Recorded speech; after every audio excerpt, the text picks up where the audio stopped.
I'm Samuel Pernice, and today we will discuss the process of gentrification.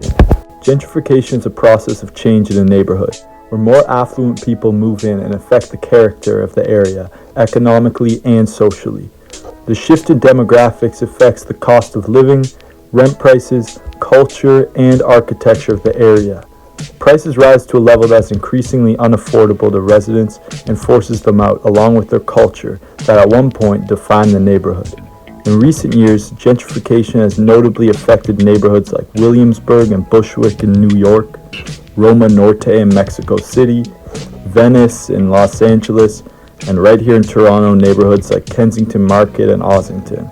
Over the past few years, gentrification has become a hot topic of conversation, with many people pointing fingers trying to figure out who to blame for the unaffordability and displacement it causes. Today we will go over the causes and effects of gentrification and how it came to be. Why I chose this topic. I chose to look into this topic because growing up in the city, I witnessed a lot of changes to certain neighborhoods.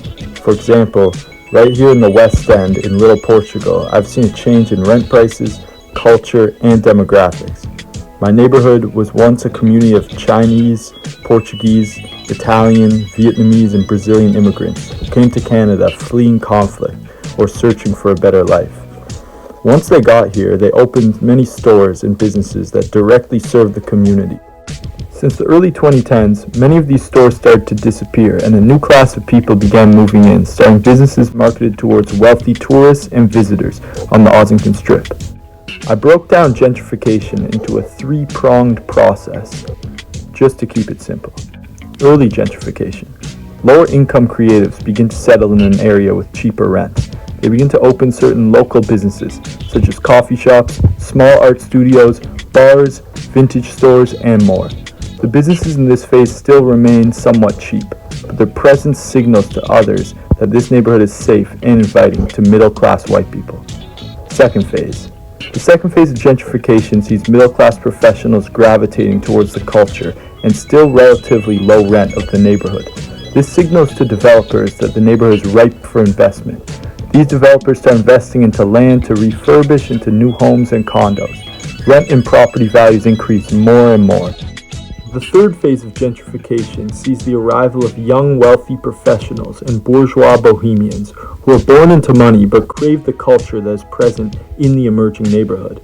Private investment continues and rents skyrocket to the point where it is no longer affordable to the original residents, but it is also unaffordable to even the lower-income creatives from stage one.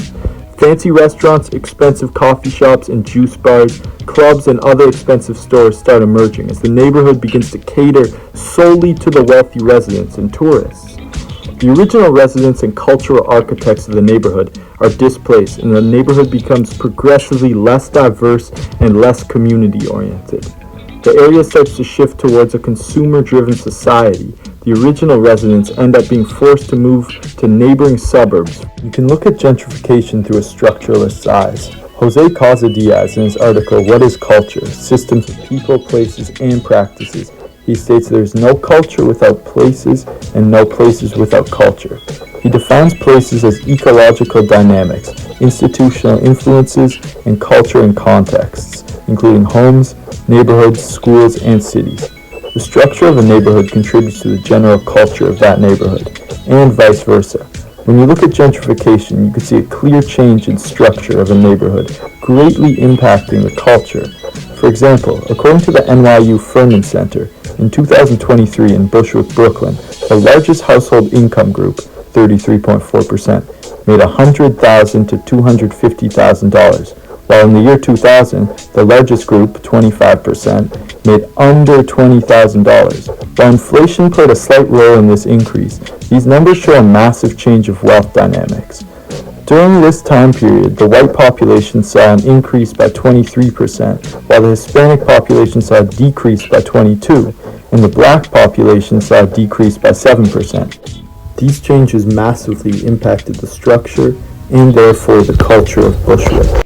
It is important to analyze the three phases of gentrification and being specific while doing so. If you look at each phase, it's a slight shift in the structure of the neighborhood, affecting the general culture. Thanks for listening.